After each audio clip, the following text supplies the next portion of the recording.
Buenas noches a todos, bienvenidos a Plan M, un par de minutos antes de las 9 de la noche. Ya estamos en vivo hasta las 10.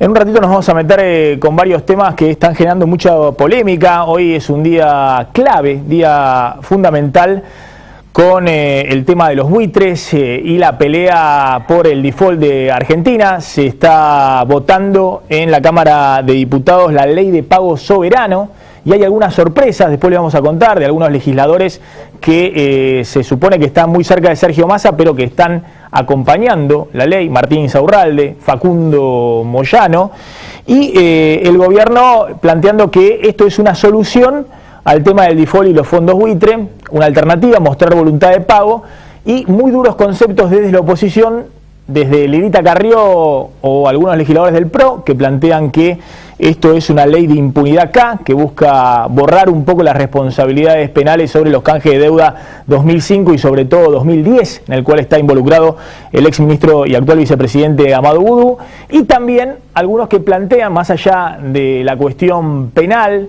o la cuestión de una ley que algunos dicen que es impunidad, la van a escuchar a Elisa Carrió muy dura hace un rato en la Cámara de Diputados, una cuestión más conceptual. Hay muchos en la oposición y sobre todo los principales candidatos al 2015 que creen que esto, más que una solución, termina de agravar un poco los problemas, o en todo caso no plantea una luz al final del túnel para el problema básico que tiene hoy la Argentina, que es que está en recesión, con alta inflación y con una escasez de dólares muy evidente. En un ratito vamos a hablar de todo el tema político. Hay un diputado del Frente Renovador, Adrián Pérez, ya está en nuestros estudios. Está la diputada de Unión Pro, Patricia Bullrich, y Alejandro Rodríguez, que es el secretario de Deportes de Scioli, un hombre que Scioli ha sacado justamente a la cancha para defender su proyecto político con miras al 2015. También está Guillermo Nielsen, alguien clave en un día como hoy, el exsecretario de Finanzas. Le voy a preguntar si ha sido consultado en algún momento por funcionarios de máximo nivel de la Casa Rosada de qué hacer frente a los fondos buitre, y si hoy hay un plan por parte del gobierno, un plan B, para enfrentar el dilema que plantea Griesa y los fondos buitre. Antes de meternos en todos esos temas, se ha generado toda una polémica con dos temas que son muy sensibles hoy en la Argentina. Uno tiene que ver con la pobreza y otro tiene que ver con el déficit habitacional expresado fuertemente por la proliferación y el crecimiento de las villas en la ciudad de Buenos Aires.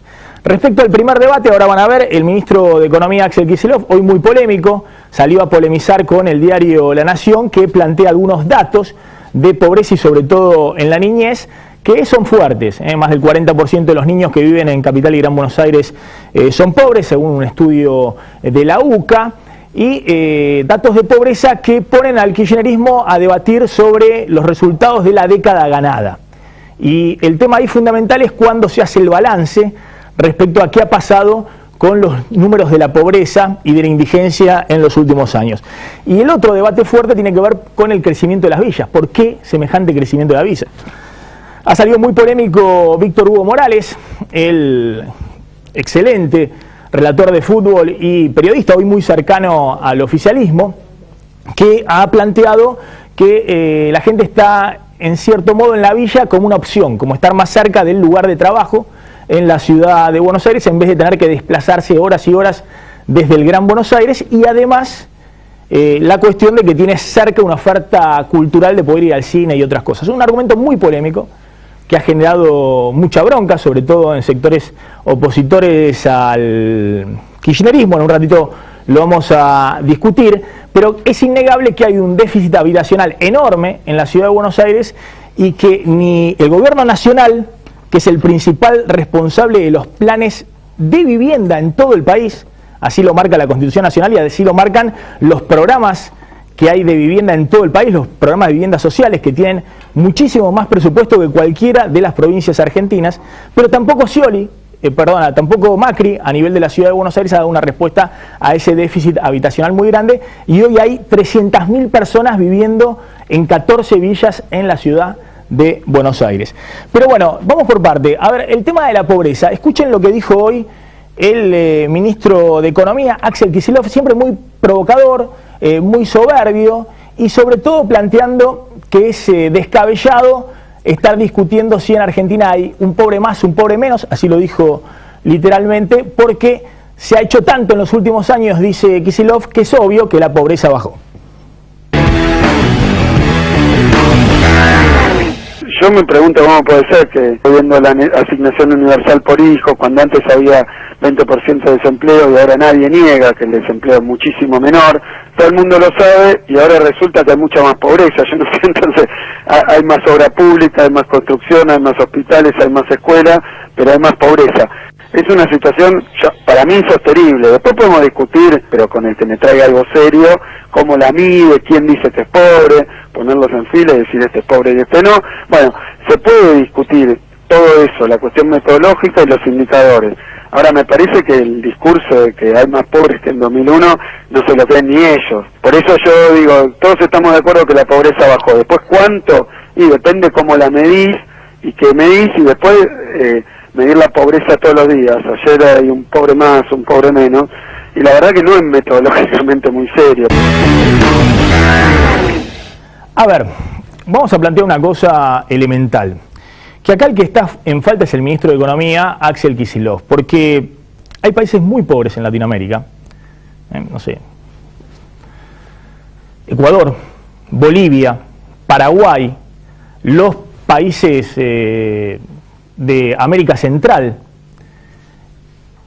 hasta el propio Brasil, ni qué decir Perú, y a nadie en Latinoamérica se le ocurre esconder los datos de pobreza y de indigencia, cosa que hace el Estado argentino desde hace ya varios años.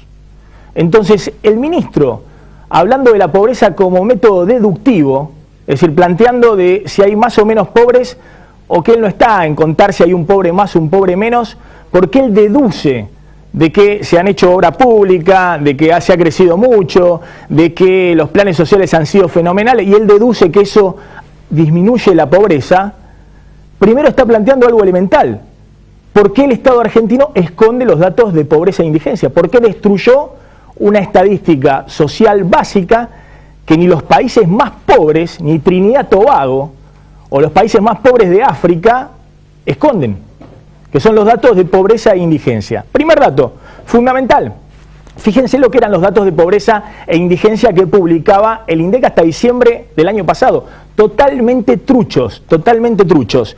La pobreza llegó a un pico del 54%, es cierto, en la crisis del 2001, después de la devaluación, y esa pobreza, con datos fiables del INDEC hasta el 2006, bajó fuertemente a la mitad, alrededor del 26% a fines del 2006-2007. Una caída muy, pero muy fuerte de la pobreza. Similar a la caída de la pobreza que produjo Menem, cuando durante las hiperinflaciones del 89-90 la pobreza también alcanzó el 54-57%, y en los primeros años, 5 o 6 años de la convertibilidad, bajó también drásticamente para estacionarse alrededor del 24%. Entonces, es innegable que durante los primeros años de alto crecimiento, baja inflación y altísima creación de empleo, hubo una reducción drástica de la pobreza en la Argentina, a la mitad. Insisto, lo mismo podía decir Menem, que frente al pico de la crisis de las hiperinflaciones de 89 y 90, la convertibilidad bajó a la mitad, al 24% de la pobreza. Pero sin duda, esta baja de la pobreza era sobre bases más sólidas.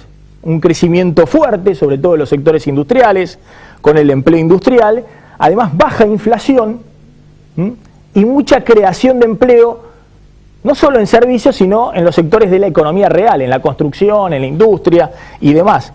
¿Qué pasó después del 2007-2008 hasta acá? No lo sabemos, porque Guillermo Moreno truchó todas las estadísticas, y según Moreno la pobreza seguía bajando, incluso en el año muy recesivo del 2009, y seguía bajando incluso en los años de alta inflación, bajísimo crecimiento y nula creación de empleo. Y entonces llegamos al absurdo de que en diciembre pasado, en plena crisis, la pobreza estaba abajo del 5%, es decir, estaba en vías de extinción, como dijo días atrás en el Congreso Capitanich. La pobreza estaba casi erradicada en la Argentina, en los papeles del INDEC, y la indigencia prácticamente no existía, 1% de la población.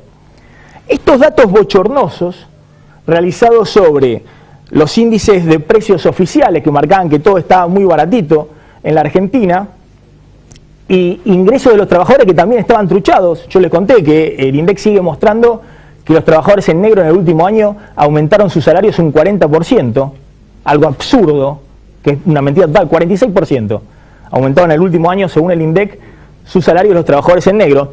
Pero sobre todo la canasta de pobreza trucha de los precios baratísimos en el papel de Moreno llevaba al absurdo de que Argentina había erradicado la pobreza y había vuelto a los tiempos previos de la dictadura de 1976. ¿Por qué? Porque a fin del año pasado, este es el último dato que publica el INDEC hasta que Kicillof llega al ministerio y le da vergüenza y no publica más el dato. La pobreza, la canasta de pobreza para un matrimonio y 2 hijos era de 1.800 pesos mensuales, con lo cual menos del 5% de la población era pobre. Entonces 1.800 pesos mensuales significaba que un matrimonio con el jefe de hogar desocupado, la mujer haciendo alguna changuita, cobrando 1.000 pesos por mes, y los 2 hijos cobrando la asignación por hijo, no era pobre. Ni qué decir alguien que trabaja en el servicio doméstico y puede ganar 3.000 pesos mensuales o 4.000 pesos mensuales, el marido está desocupado y sus hijos cobran la asignación por hijo, entonces, según la estadística del INDEC, no es pobre. Esto se dejó de publicar, directamente lo deja de publicar Kicillof, apretado por el FMI cuando hacen la revisión de los datos de inflación, que marcan, no hay una revisión hacia atrás, pero si se hiciera revisión hacia atrás, esta canasta de pobreza había que multiplicar su valor por 3 o por 4, pero el gobierno no lo hace, y Capitanich saca la irrisoria argumentación de que era un problema de empalme, que no podían empalmar, algo que se enseña en el primer año de la Facultad de Ciencias Económicas. Bueno, ¿qué ha pasado ahora? Miren las mediciones de pobreza que ha hecho la CTA, que han hecho algunos académicos, más cercanos o más lejanos del gobierno. Bueno, el INDEC, les decía, muestra una pobreza del 5%, 2 millones de personas. Yasky, de la CTA, muy cercano al gobierno, mostraba a fines del año pasado una pobreza del 18% de la población, 7,5 millones de personas, 3 veces más que la del INDEC, pero esto era en diciembre del año pasado, cuando todavía no estaba la devaluación, la inflación del 40% y la recesión. Y los técnicos de ATINDEC hablaban de una pobreza del 20%, 8.400.000 personas, 4 veces más alta que el INDEC. Entonces, no es contar un pobre más, un pobre menos. Acá no sabemos cuál es la pobreza porque el gobierno escondió todos los índices y truchó todos los datos. Entonces hay una responsabilidad muy seria del Ministerio de Economía en este aspecto. Es decir, no hay un diagnóstico, no se sabe los pobres que hay en el país porque el gobierno los barrió bajo la alfombra. No es una cuestión menor. No hay duda de que la pobreza todavía es muy inferior a la de los picos de la crisis de 2001-2002, después de la devaluación. Ahora, tampoco hay duda de que la pobreza o está estancada en los mismos niveles que tenía en el 2007-2008 o puede estar levemente por arriba. La discusión hoy es si está en el 28%, algunos dicen el 30%, otros dicen el 20%, el 22%. Pero no hay duda de que los niveles de pobreza nuevamente siguen siendo en promedio en la Argentina casi similares incluso al promedio de la década del 90, y es un nivel elevadísimo, intolerable de pobreza para la Argentina. En medio de todo esto se da la discusión por las villas, Diego. Una discusión que instala Víctor Hugo, provocador, siempre últimamente en su tirria con Clarín, con los medios, con La Nación. La Nación publica que hay un crecimiento récord en la última década de las villas en la ciudad, cosa que es cierto, es incontrastable. Había 100.000 personas viviendo en las villas en el 2001, hoy hay 275.000, 300.000 personas. Sí, y el dato por ahí más llamativo es que en los últimos 4 años, sobre todo, se da un crecimiento muy fuerte, porque tenés un 156%, según estos datos que publica La Nación, que son datos oficiales, dice por un lado el censo de 2010, pero después dice datos oficiales que al parecer son nacionales, pero que hablan de lo que sucede en la ciudad de Buenos Aires. Tenés un 156% en esos 13 años, pero un 70% solo en 4 años del aumento de población en los barrios de emergencia o en las villas de la ciudad. Bueno, después están la pregunta de por qué. 100.000 personas, 107.000 personas en el 2001. El censo Que marca esto, pero que todos no lo tienen, nadie lo tiene en consideración. Hoy los datos que marcan en distintos organismos que han hecho relevamientos en las 14 villas que hay en la ciudad de Buenos Aires y 24 asentamientos, marcan que hay entre 275.000 y 300.000 personas viviendo en villas en la ciudad de Buenos Aires. Sí, estos serían datos casi incontrastables, datos oficiales, sí. La mayor parte de ellos. El tema, la interpretación, la discusión que se abre es por qué crece, y bueno, para Víctor Hugo Morales, bueno, está esta interpretación de que crece porque hay gente que prefiere vivir en la ciudad, porque la gente tiene la opción. Ir al cine, al Gumón, escaparse, estar cerca de... Sí, muy polémico, ahora la van a escuchar. Aires. El tema es que muchos plantean, no, mirá, acá hay dos problemas básicos. La gente va a la villa porque no tiene otro lugar, y va a la villa fundamentalmente porque no hay una solución para llegar a la vivienda propia. De hecho, pagan incluso alquileres muy altos en las villas. Y ahí está la pregunta, ¿qué se hizo desde el punto de vista de las viviendas sociales? El kirchnerismo siempre dijo que había construido, Cristina repite este dato, primero decía 800.000 viviendas y después dijo 1 millón de viviendas en todos estos años. Bueno, esos datos han sido chequeados por la estadística que se publicaba desde el Ministerio de Planificación y chequeado.com mostró que se contabilizaba como viviendas construidas soluciones habitacionales, si te arreglaban el tanque de agua o una ventana y era como si fuera la construcción de una vivienda. Más allá del escándalo Joclender, las viviendas sociales del programa de las Madres de Plaza de Mayo, que quedó totalmente paralizado, y hoy hay viviendas que están, pero que no están habitadas porque no se terminaron. Evidentemente uno ve los datos de construcción de viviendas sociales en estos años y es mucho menor de lo que ha dicho el kirchnerismo, como también es mucho menor la creación de puestos de trabajo. Ha habido construcción de viviendas, pero es mucho menor. Este es un dato que saca la gente de chequeado.com hasta el año 2011 inclusive. Uno tiende a pensar que 2012, 2013, bueno, no han sido años buenos y de hecho el gobierno saca el Procrear, que va a otro segmento, no a los segmentos más pobres, sino a un segmento de clase media baja y demás. Bueno, 314.000 viviendas construidas hasta el 2011 por el kirchnerismo. Pero bueno, Menem también había construido en una década 397.000 viviendas sociales, de los propios datos oficiales, es decir, a razón de 39.000 viviendas por año. Sin duda hay un déficit habitacional enorme, y en particular en la ciudad de Buenos Aires, porque de estas se han construido muy poco en la ciudad de Buenos Aires. Macri dice que el kirchnerismo ha construido en la ciudad de Buenos Aires con fondos nacionales solo 1.700 viviendas. Él construyó 4.000. Hay 300.000 personas viviendo en Villa Miseria.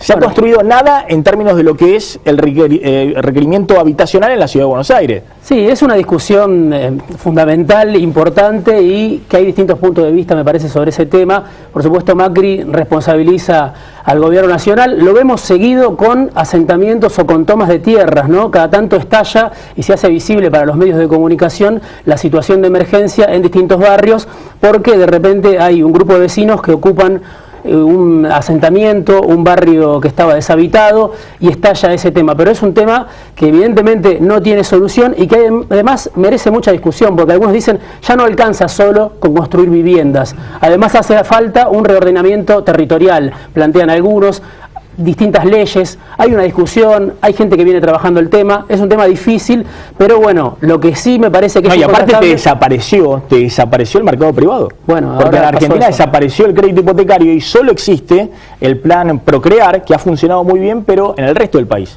no en la ciudad de Buenos Aires por un problema de terrenos.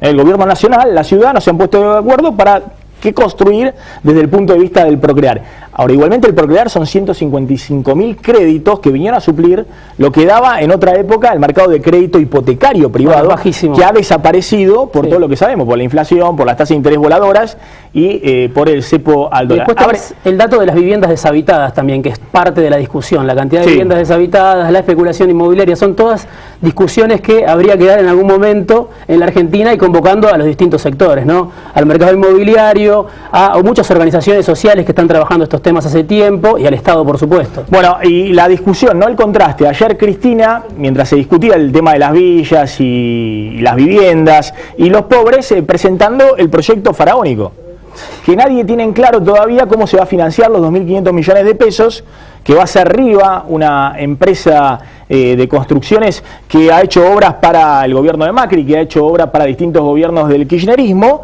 pero no está claro si el emprendimiento es público, es privado, si el dinero lo pone el gobierno nacional, si el que pone el dinero es el inversor privado. 2.500 millones de pesos. Una obra para terminar de coronar, una obra que ha sido verdaderamente monumental y que significó un desarrollo inmobiliario brutal, pero para un segmento alto de la población, lo podrán decir muchos ricos y famosos y también muchos funcionarios y exfuncionarios, que es Puerto Madero, sí, que es el emblema de la década del 90 del menemismo y que se corona en la zona sur si en algún momento se termina de hacer esta megatorre que va a mostrar una Argentina.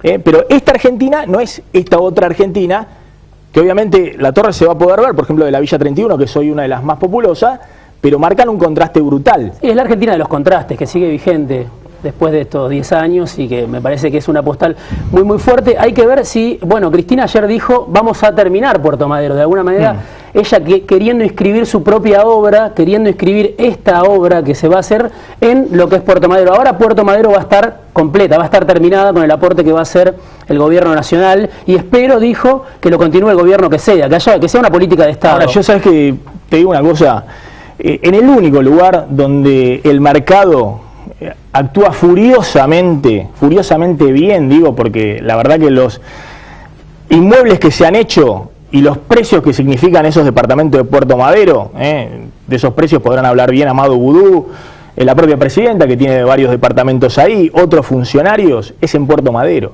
Es decir, si hay una zona de la Argentina que no se ha parado, ni siquiera con la recesión, la inflación y demás, ahora es una zona donde el Estado en todo caso no necesita hacer nada, ya lo hizo Menem, eso lo hizo Menem. Es decir, todo el saneamiento, el loteo y el regalo de Puerto Madero a los inversores privados ya lo hizo Menem. Es decir, ¿qué valor le va a agregar el Estado ahí? Si se están peleando los grandes inversores, muchos cercanos al gobierno, por construir acá en Puerto Madero, en la isla de Marche o en todo lo que queda de la costanera sur. Hasta el campo de deporte del Nacional Buenos Aires no quieren sacar, que es lo único que ha quedado de tierra no construida en la zona de la costanera sur, lleno de edificios monumentales alrededor. Había generado esto mucha resistencia en un primer momento de algunos gremios, como ATE, que tiene ahí Hidragado Balizamiento, otro gremio también, que se habían opuesto a pero todas esas resistencias, hay que ver qué pasa. Cuando hay 2.500 millones de pesos en el medio, las arreglas. Es un proyecto del gobierno que se está yendo. Lo que me preocupa es el Estado. ¿Qué planifica el Estado? Si el Estado te planifica esto, y por el otro lado, ¿a cuántas cuadras de la isla de Marchi? ¿A 20 cuadras? Sí. ¿Tenés esto? Bueno, algo falla en el Estado. Y no digo solo el gobierno nacional. No, bueno, el acuerdo de la legislatura el gobierno de la ciudad de Buenos Aires, el acuerdo entre el kirchnerismo y el macrismo para construir varios negocios inmobiliarios. Muchacho, 1.700 viviendas en la ciudad de Buenos Aires, 1.700 viviendas sociales, 4.000 querés Macri, 5.700, 6.000 viviendas, 300.000 personas viviendo en la Villa Miseria. Bueno, la polémica con Víctor Hugo incluido, no solamente con Kicillof, está instalada.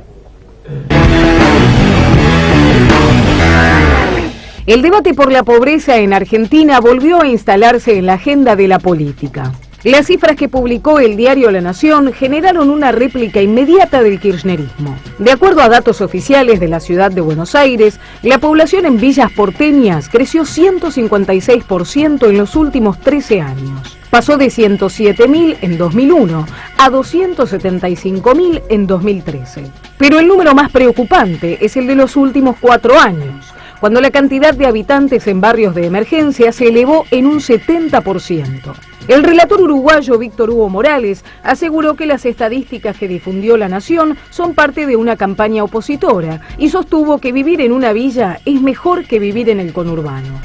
Si vos tenés la chance de vivir más cerca, en lugares bastante dignos como los que hay en las villas, porque la gente cree que son un verdadero desastre, nunca caminaron. Nosotros hemos transmitido 1000 veces, si vos tenés tu trabajo a 20 minutos de micro, aquí en Buenos Aires, lo que estás ahorrando de tiempo, de economía, y además es más fascinante, de todas maneras, darte el gusto de, por ejemplo, te podés escapar al Gomón. Después de la polémica que desataron sus apreciaciones, el periodista amplió sus consideraciones. Yo soy bicho de ciudad, yo elegiría vivir en una villa, porque yo crecí en un lugar que es como una villa. Las casas que yo conozco de las villas superan a 4 de las 6 casitas, modestas, piezas, en las que yo viví con mi familia hasta los 12, 13, 14 años. Y siempre he luchado contra el estigma que existe contra las villas, porque sé que se vive mejor y que vive mucha gente decente y que solamente sale a trabajar. Según el barómetro de la deuda social que elabora la Universidad Católica Argentina, en el conurbano hay 1.300.000 chicos de hasta 17 años que son pobres. De ellos, 290.000 son indigentes. El jefe de gabinete, Jorge Capitanich, negó haber dicho que la pobreza en Argentina había sido erradicada, pero puso bajo sospecha los datos que muestran el crecimiento de la marginalidad. Cuando uno analiza quiénes son los que están detrás de cada uno de los indicadores que elaboran, son personas de la oposición política que inventan números y a su vez institutos supuestamente serios y racionales que ocultan una ideología detrás. Por ejemplo, Banco Mundial destacan la política pública y los resultados principalmente en dos países de la región, Argentina y Uruguay, y que el sistema de protección social de la Argentina redujo abruptamente los niveles de pobreza y mejoró sustancialmente la capacidad de ingresos de la población. En un contexto de estancamiento con inflación y deterioro del poder adquisitivo, la Casa Rosada discute los números que no le gustan, pero siguen en deuda y sin brindar las estadísticas oficiales sobre pobreza e indigencia, dos palabras que el kirchnerismo quiere borrar del diccionario. Bien, ya estamos con Adrián Pérez, diputado del Frente Renovador, en el espacio de Sergio Massa, con Alejandro Rodríguez, que es el secretario de Deporte de Scioli, un hombre de confianza en la política de Daniel Scioli, y Patricia Bullrich, diputada nacional de Unión Pro. Ahí estamos a hablar un ratito. Macri está agrandado. Patricia, ¿qué pasa con Macri? Está con todo, vamos a hablar un ratito. A ver, Alejandro Rodríguez, que en esta mesa es el oficialista. Vamos a discutir un poquito de qué está pasando con este tema de la pobreza y demás. La década ganada, ¿cómo la evalúan ustedes? ¿Es una década ganada? ¿Es una década a medias? No, es una década ganada, sin ningún lugar a dudas. La verdad que las declaraciones de Víctor Hugo Morales, bueno, es un comunicador, están tenidas de la subjetividad, distinto sería que hubieran sido vertidas por un integrante del gabinete provincial, digamos. Yo escucho decenas de editoriales o leo decenas de editoriales con las que puedo estar o no de acuerdo. Me parece que se está poniendo el acento en algo, a mi manera de ver, desacertado, un análisis absolutamente desacertado. Creo que la última instancia es llegar a vivir en una villa. La gente no quiere vivir en villa. No, de ninguna manera, digamos. Ahora, después podemos hablar de qué se hace por tratar de ayudar a la gente a salir de esa villa o de mejorar la calidad de vida de esa gente. Digamos, yo fui hace 2 meses con el gobernador a la 21-24 en Barracas y uno ve que es la villa más grande de la ciudad de Buenos Aires. Sí, la verdad que ve un estado de abandono que a mi manera de ver tiene que ver también con el signo que ha atravesado la gestión de Macri, que tiene que ver con la subejecución permanente. Hay subejecución en vivienda, subejecución en salud, subejecución en planes sociales o en políticas vinculadas a la inversión en temas sociales, y están un poquito abandonadas a su suerte esas familias. Ahora, de ahí a pensar que uno puede elegir porque queda más cerca del cine Gumón, realmente es a mi manera de ver una posición absolutamente desacertada, pero como tantas otras. Yo escucho y leo permanentemente editoriales con las que puedo no estar de acuerdo, pero que no creo que tengan que remover tanto el avispero político, sin desmerecer la capacidad de formación de opinión que tiene Víctor Hugo. Patricia Bullrich. Bueno, en primer lugar, plantear que estamos realmente preocupados con los números del avance de la pobreza en Argentina. La inflación es una fábrica de producir pobres. La verdad es que el trabajo que hace Salvia, que era uno de los grandes teóricos del INDEC, Salvia estuvo en el INDEC, el que dirige hoy el Observatorio de la UCA, de la Universidad Católica Argentina. Es un metodólogo de primer nivel, de lo mejor que tenía el INDEC, y se fue por lo que sucedió en el INDEC. Yo lo tuve de profesor en metodología, es un genio, y la verdad es que me parece que lo que tiene que plantear los números de Salvia no es una discusión sobre la cantidad de pobres, sino sobre las soluciones, sobre qué hacemos con el problema, qué hacemos con digamos, el 40% de la inflación es como una especie de tobogán que envía gente a la pobreza todos los días. Cuando uno mira los números de la Ciudad de Buenos Aires en relación a la cantidad de habitantes que viven en las villas, lo que se da cuenta es que hay una migración interna y de países vecinos que genera un permanente digamos, envío de gente hacia las villas de la capital. ¿Por qué crece? ¿Porque se va la gente de los sectores medios a la villa? ¿O porque hay una migración muy fuerte del resto del país y de los países vecinos? Entonces, esta situación, sumada a los problemas que tiene la Ciudad de Buenos Aires en cuanto a los terrenos, de quién es la propiedad de los terrenos, genera una situación realmente complicadísima en lo que es la construcción de viviendas. Yo creo que hay un tema que dice Víctor Hugo que yo concuerdo. Sí, claro, si uno tiene que vivir en una villa, en la Villa 31, tiene que vivir en una villa en Florencio Varela, es preferible vivir en la Villa 31. Lo que es incomparable es vivir en una villa o vivir en un barrio, sí, con cloaca, con agua. Ahora, con la posibilidad de que ingrese la ambulancia. Digo Florencio Varela digamos, no es por Florencio Varela, la verdad, sí. Lo digo, digamos, si evidentemente hoy en día en terrenos como la Villa 31, algo que yo lo he planteado muchas veces, ¿no? Y inclusive en contra del gobierno nacional. Sí. Yo le daría a los habitantes de la Villa 31 la propiedad de los terrenos ya. Y estoy absolutamente convencida, porque lo vi en Brasil, que si uno le da la propiedad de los terrenos, inclusive por cantidad de años vividos... ¿Pero eso no lo tiene que dar Macri? Bueno, pero es que los terrenos son nacionales, pero yo se los daría. Y después que vaya a la Corte Suprema. La Corte Suprema le va solo con la vivienda, Patricia, no, pero, digo, a ver, no, pero a mí me parece provincia... simplemente esto, para terminar lo de la Villa 31.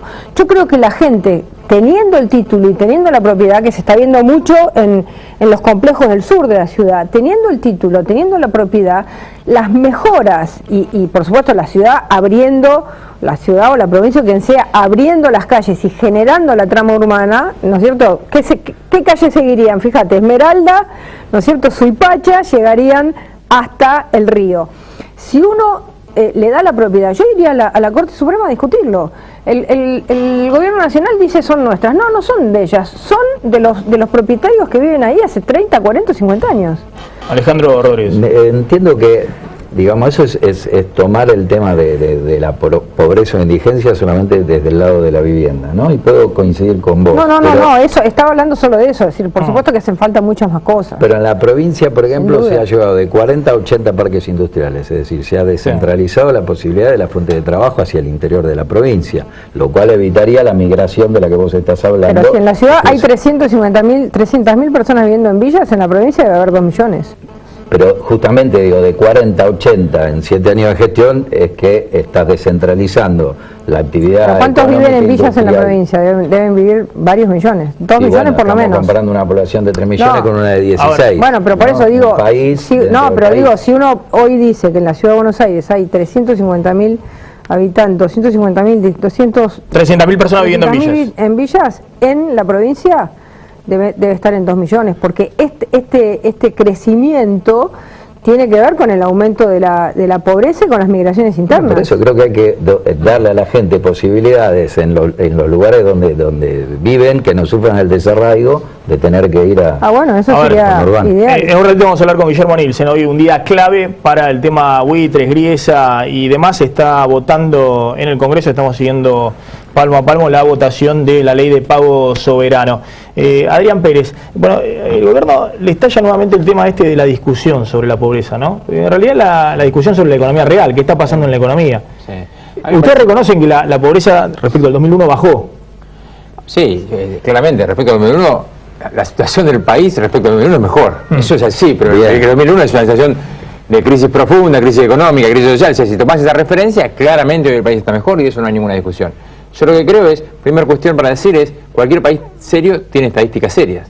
O Porque vos, para elaborar una política pública, tenés que conocer las estadísticas, y para evaluar una política pública tenés que tener estadísticas. Un problema grave que tiene la Argentina es no tiene estadísticas serias. Yo, respecto a lo que planteás vos, referencia al 2001, yo creo que hubo dos etapas en la Argentina. Una etapa que fue 2003-2007, en donde hubo un orden en la macroeconomía, es decir, una macroeconomía ordenada, con un tipo de cambio competitivo, con un superávit fiscal, un superávit en la balanza comercial, un crecimiento del empleo, un crecimiento de la economía. En esa etapa, desde mi punto de vista, no hubo una política distributiva fuerte. Las políticas distributivas más fuertes de este gobierno aparecieron en el 2009. Yo decía, ¿cuáles fueron las...? Pero, digo, a pesar de que no hubo política distributiva fuerte, bajó la pobreza. ¿Por qué? Porque como creció el empleo, porque como había inversión y porque además como había mucha capacidad ociosa, porque la crisis del 2001 hizo que muchos sectores de la economía tuvieran capacidad ociosa, eso generó un crecimiento económico, crecimiento del empleo y reducción de la pobreza. Desde mi punto de vista ahí faltó un shock distributivo. El shock distributivo vino con dos grandes políticas distributivas que fueron asignación universal y la reforma provisional. Es decir, si vos me decís cuáles fueron las grandes políticas de distribución, son estas dos. Ahora, ¿qué pasa? Estas dos políticas llegan en un momento en donde la economía está absolutamente desordenada. Entonces, lo que no logra es esa política tener efecto. ¿Por qué? Porque esa política se da en el marco de un contexto económico con altísima inflación, con déficit en la balanza comercial, déficit fiscal, un tipo de cambio que ya no es competitivo, con un desorden en la macroeconomía como nunca hubo en todo este periodo. Entonces, aún con políticas distributivas como las que hoy existen, lo que tenés incremento de pobreza, porque no le gana la política distributiva a la pobreza si vos tenés una inflación de 30 puntos. Es imposible. Entonces el gobierno, en vez de enfocarse a resolver problemas graves como es el tema de inflación, sigue tapando el tema inflacionario, sigue sin entender que si no resuelve eso, tampoco va a haber inversión, y si no hay inversión, tenés problemas como hoy, suspensiones, despidos en los sectores productivos. Entonces, o el gobierno entiende que tiene que ordenar la economía, que tiene que generar previsibilidad, que tiene que generar inversión, que tiene que tener políticas de inclusión a través del empleo y que tiene que mantener las políticas distributivas como han sido la reforma desde mi punto de vista previsional y la asignación universal, o si no vamos a seguir teniendo un país que después de 10 años tiene 30% de pobres, porque el número real es es decir, bueno, es discutible, pero si yo me tomara hoy algunas estadísticas serias me indican que hoy en un país que después de que ha crecido mucho tiempo hay 30% de la población que está a niveles de pobreza. Me parece un despropósito enorme, pero esta es la situación de la Argentina. A mí me gustaría discutir el concepto de la pobreza desde una perspectiva más integral. Yo creo que un enorme déficit que tiene este gobierno y esta década es un concepto de la pobreza en todos los sentidos. Si uno lo piensa desde lo institucional, si uno lo piensa desde la educación, si uno lo piensa desde la salud, si uno lo piensa inclusive desde la cosa ideológica, ¿no? Es decir, que es una especie de reivindicación, ¿no es cierto? Que es lo mismo que hace Víctor Hugo, pero saquémoslo de Víctor Hugo y pongámoslo en los dirigentes políticos para no mezclar un comunicador. Es decir, una reivindicación, ¿no es cierto?, de los valores. El otro día en el Congreso de la Nación, un integrante de la Cámpora discutía sacar una ley sobre los valores de la identidad villera, como una especie de digamos, de pobrerización en todo sentido. Uno lo ve en la mediocridad, lo ve en la violencia, lo ve en las relaciones entre los seres humanos, entre nosotros. Hay una situación de achatamiento brutal, y yo creo que eso tiene que ver con una forma de pensar del gobierno.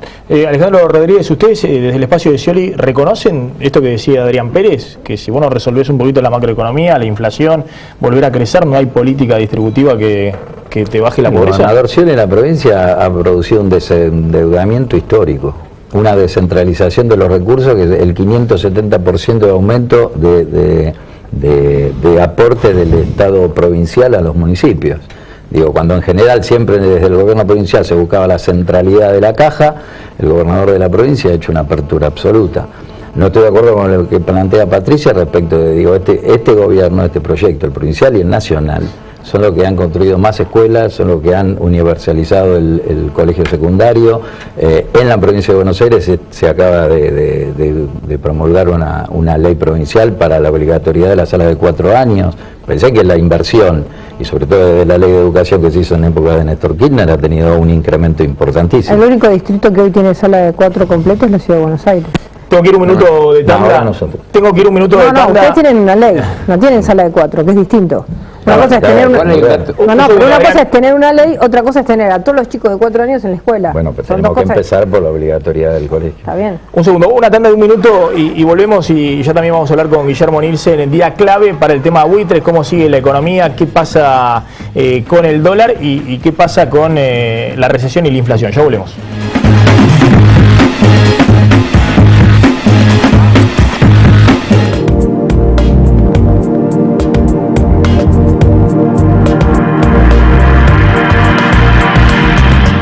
Adrián Mercado te presenta Subastas Online. El proceso es muy simple. Te suscribís, ingresás a la subasta y comenzás a ofertar. Ingresá en adrianmercado.com.ar y entra a la nueva forma de subastar del siglo XXI. Adrián Mercado, la seguridad de operar con el que sabe. Varonil viste a Maxi Montenegro, Avenida Corrientes 2238 y Avenida de Mayo 790, Ciudad de Buenos Aires. La diferencia entre vestirse y ponerse ropa. Protege la salud de tu familia con APRES, cobertura médica. Desde 1974, brindando el más alto nivel en servicios médicos. Con el respaldo del Sanatorio Modelo Quilmes. Planes para empresas, planes directos, medicina laboral y por desregulación de tu obra social. Modernos centros médicos. Accede a un plan acorde a tus necesidades llamando al 0800-666-3640 o en www.apres.com.ar. APRES, yo te protejo. Relojes Feró, para marcar los momentos inolvidables. El mejor regalo para ella, para él y para vos, con su colección de diseños exclusivos. Relojes Feró, adquiéralos en las joyerías y relojerías más importantes del país. Hace valer tu derecho a la excelencia. Universidad Metropolitana para la Educación y el Trabajo. Ya está abierta la inscripción. Informate llamando al 0800 222 UMED en www.umed.edu.ar o acercándote a Sarmiento 2037. UMED, tu derecho a la excelencia.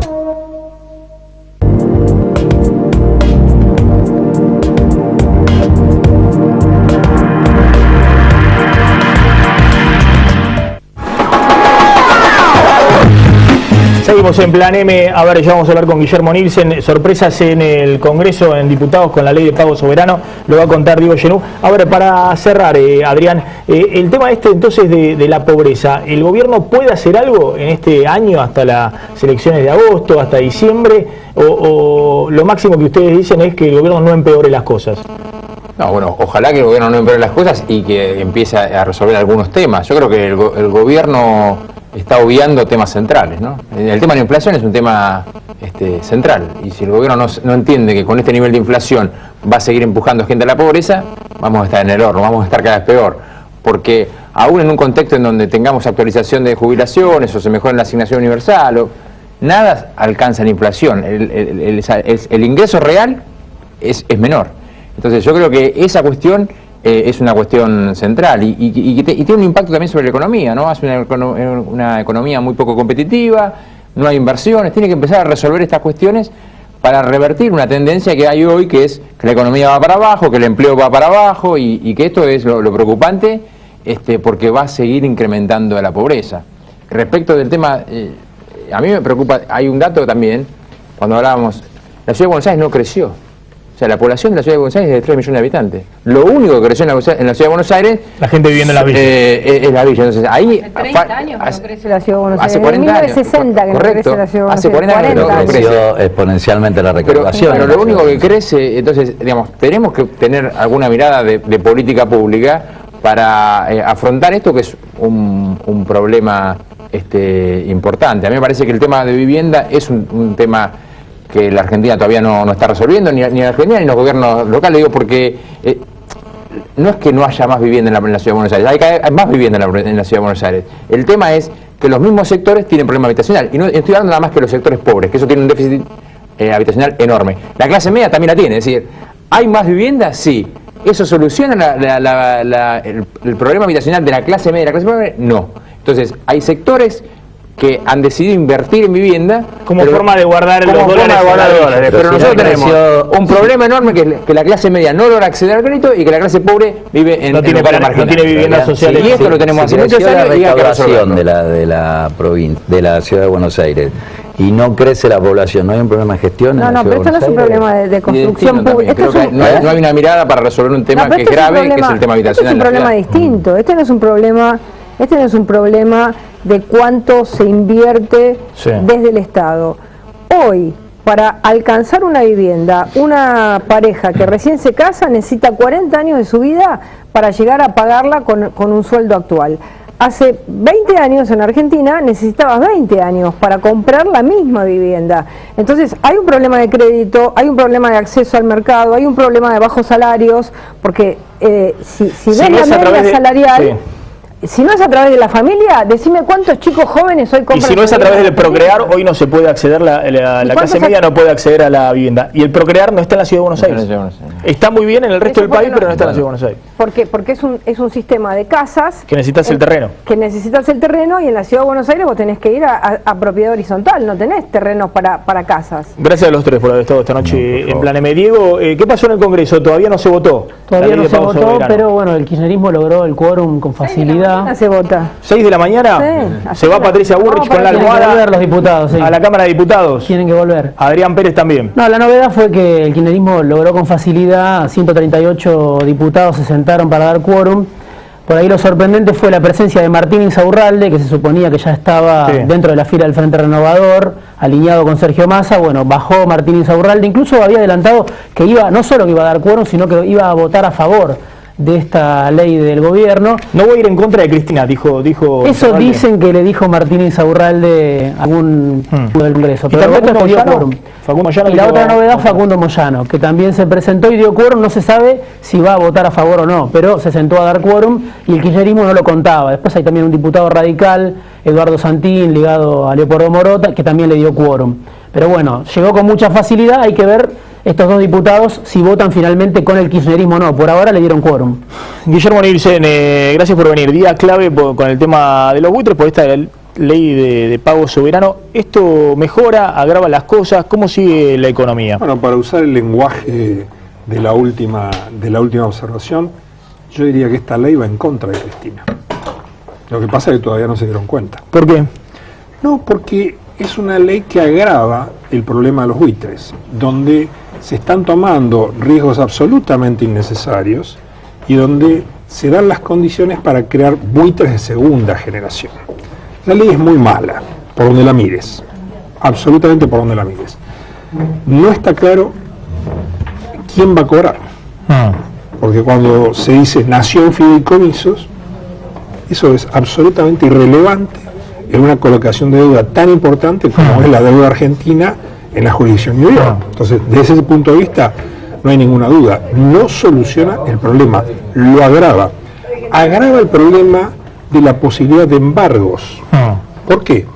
Porque cuando era el Bank of New York, que operaba como fiduciario de los tenedores de bonos y tenía su cuenta en el Banco Central de la República Argentina, ahí evidentemente la tesorería depositaba y ya el manejo del dinero era una cuestión del fiduciario de los tenedores de bonos. Perdón, es un tema muy complejo, hay que tener un poquito de paciencia en todo esto.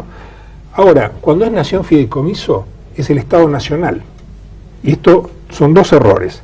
Primero, cualquier movimiento hacia afuera, desde nación fideicomisos, es embargable.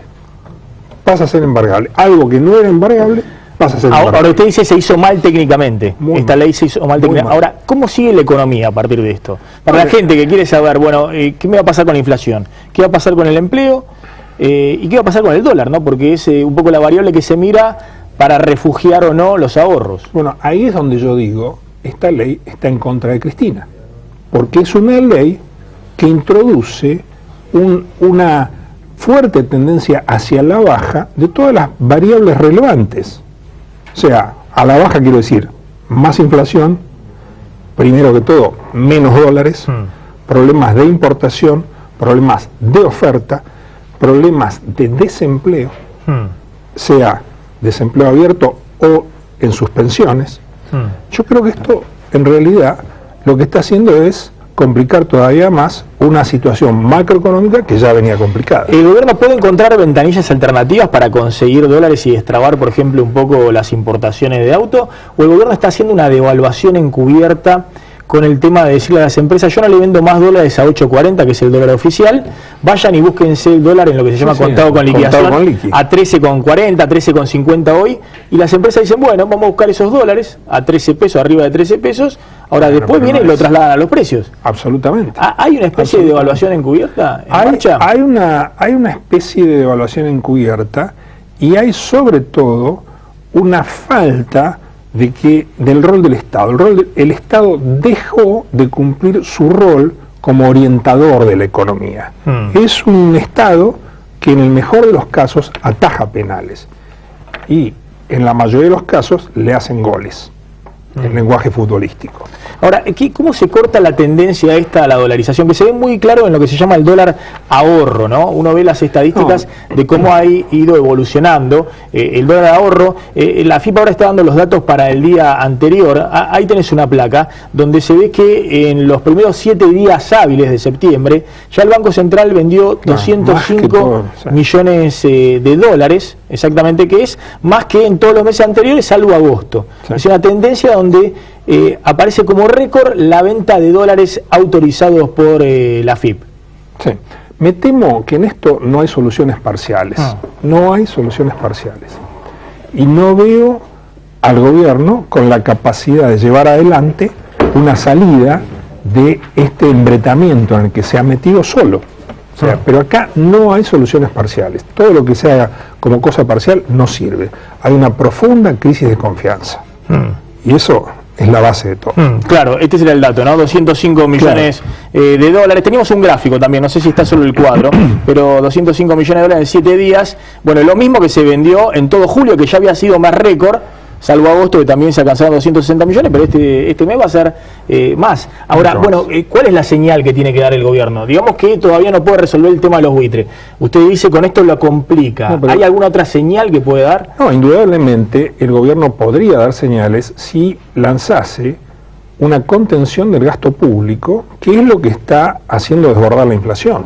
Aquí tenemos un riesgo inflacionario muy alto y tenemos un riesgo todavía mayor, que la demanda de dinero en la economía se desplace, con lo cual la inflación va a ser todavía mayor. La gente no quiere, este gráfico, este cuadro que vimos recién, es ilustrativo de que el conjunto de la gente no quiere más pesos. La gente está buscando todos los resquicios posibles para dolarizarse. Y eso es malo, eso es malo. En un momento en que el gasto público está sin control, en un momento en que la monetización de ese gasto público también está en ascenso, a mí me parece que es mucho más delicado de lo que lo percibe el gobierno. Ahora, nadie está pensando, o sí, en un episodio de crisis, o todo el mundo está pensando, bueno, habrá un poquito más de inflación, un poquito más de recesión. Los datos ayer del gobierno de la ciudad de inflación, la verdad que son muy fuertes, ¿no? Muy fuertes. 40% la inflación agosto de este año, agosto del año pasado. Sí. Esta es la Dirección de Estadísticas de la ciudad. 28% en lo que va del año, o sea que por lo menos en la ciudad todo lo que subiste el dólar ya te lo comió la suba de precios. Argentina está igual de cara en dólares que en enero antes de la devaluación. Sí. Exactamente, una inflación que se ha instalado por arriba del 2% mensual después del salto que había. ¿Hay forma de frenar esa inercia? Sí. Porque la recesión, por lo visto, no lo está frenando. No, como economista profesional yo diría que hay una obligación de frenar esa inercia. Pero aquí hay una concepción ideológica donde la cantidad de dinero no importa. Miren lo que pasa. Cuando la cantidad de dinero no importa, miren lo que pasa. Y esto en un gobierno al que le falta más de un año para terminar. No es que el gobierno se va, como uno podría deducir de las noticias periodísticas, los comentarios políticos, un gobierno que se va en 60 días. No, acá falta más de un año. Cuidado. Hay una fragilidad muy grande que se está introduciendo en la macro. Ahora, ¿cuál es de alguna manera la evaluación que está haciendo? Porque Kicillof y Cristina deben tener una evaluación. La evaluación que ellos deben tener es, sin arreglar el tema de los buitres o de Griesa, yo puedo conseguir los dólares suficientes para que no haya otra mega devaluación y llegar más o menos a diciembre del 2015 con los dólares que puedo conseguir de China o de algún otro lado. Esa debe ser la evaluación que tiene el gobierno. Sí, esa puede ser una deducción, pero te conoceré por tus frutos. Los economistas que tenemos cierta edad, esta película la vimos muchas veces. ¿Cómo la vio la mayoría de la gente que nos está escuchando? hay cosas que no van a resultar lamentablemente sorprendentes para la mayoría de los televidentes, porque esto ya lo vimos y lamentablemente lo vimos en Argentina. Estamos volviendo a un ciclo donde el dólar pasa a ser el activo más buscado de la economía. Y eso son muy malas noticias para la producción y para el bienestar de los argentinos. Ahora, supongamos que el gobierno dice, bueno, en algún momento se libera el cepo al dólar. ¿Hay posibilidades de liberar?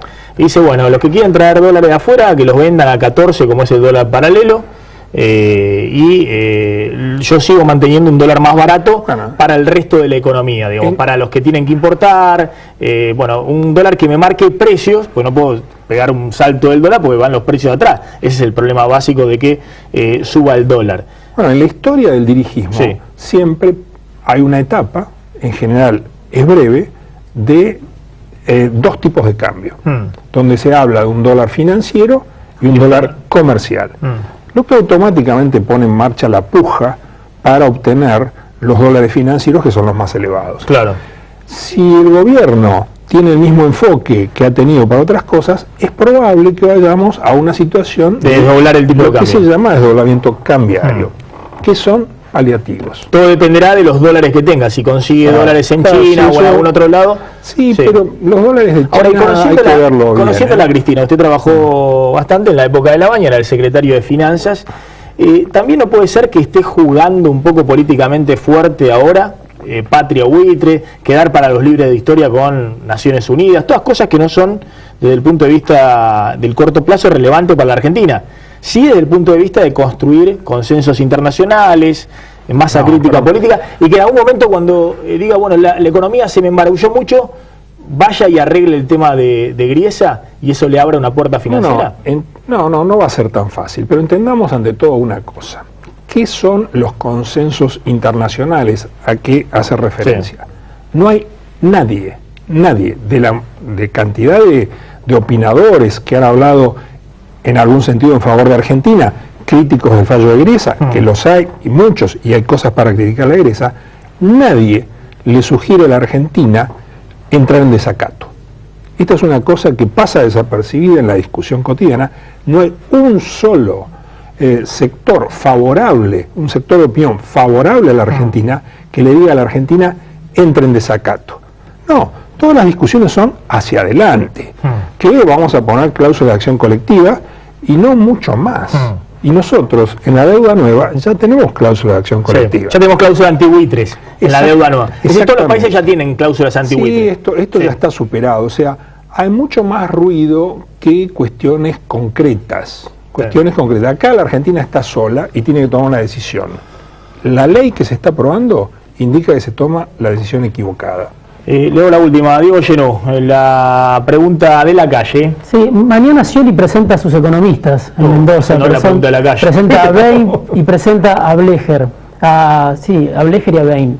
¿Usted está colaborando también con Scioli? No, yo he colaborado con Scioli frente a algún pedido puntual de Scioli cuando tuvo que viajar a New York. A él le interesaba una cierta llegada al sector financiero que está más ligado a la Argentina y por supuesto el gobernador más importante de la Argentina, ¿cómo no voy a darle una mano en ese sentido? Pero no para el proyecto presidencial. No es una cosa donde yo esté aconsejando a Scioli. ¿Y también lo consultaron en la Casa Rosada por este tema de los buitres? Al principio sí. Al principio cuando, recuerden ustedes, el principio para el gobierno en algún sentido es cuando la Suprema Corte el 16 de junio anuncia a las 9:30 de la mañana desde Washington que no acepta los dos casos de Argentina, porque son dos casos, y nos olvidamos siempre de uno.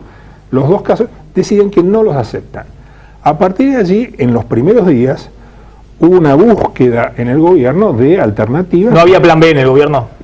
No había, y bueno, escúcheme, yo con todo gusto, si lo que yo sé puede servir para que los argentinos vivamos un poco mejor, con todo gusto. Yo estoy a disposición de distintas fuerzas políticas y del gobierno.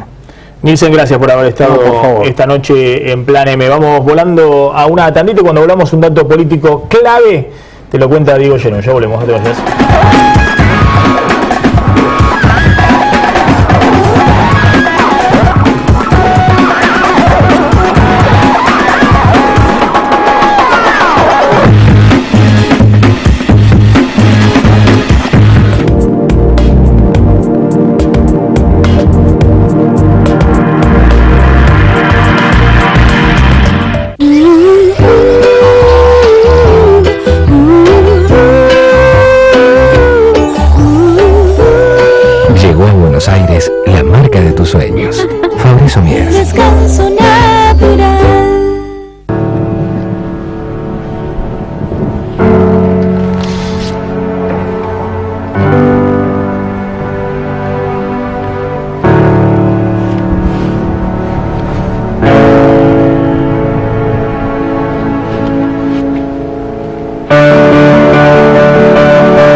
Calzado de seguridad ATT. Zapatos y botines certificados por las más altas normas de seguridad y la máxima calidad. Más información en attcalzados.com.ar.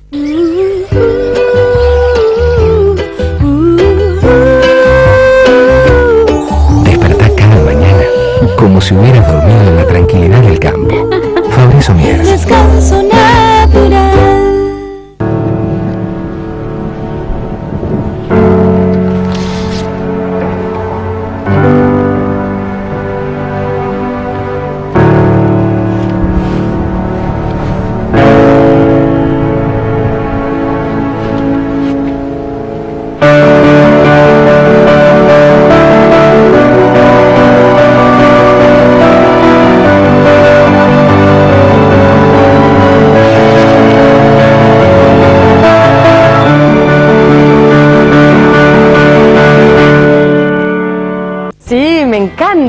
A ver. ¡Wow! ¡Obvio! Le hice caso a Juli y contraté el triple pack de Telecentro, que tiene todo. Seguí mi consejo, compará y pasate a Telecentro. Televisión más internet más telefonía y ahora con 10 megas Wi-Fi. Y por 3 meses te damos gratis el pack HD con 31 señales. Más HBO Max Digital más Movie City Pack más Telecentro Play. Con más de 5.000 títulos gratis a tu elección. Llama ahora al 3969-2222. Telecentro.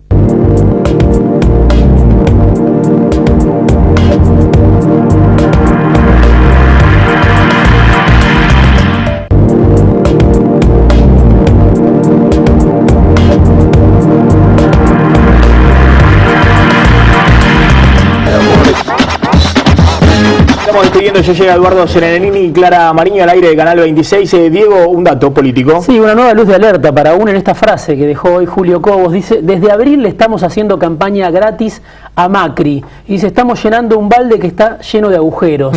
Y cada vez es más difícil.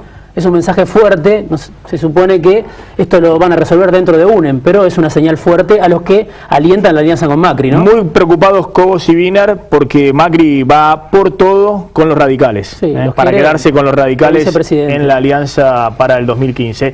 Nos retiramos, quédense con Clara Mariño y Eduardo Serenelini con A Fuego Lento. Nosotros nos reencontramos mañana, como siempre, a las 9 de la noche con Plan M. Chau, pásenla bien.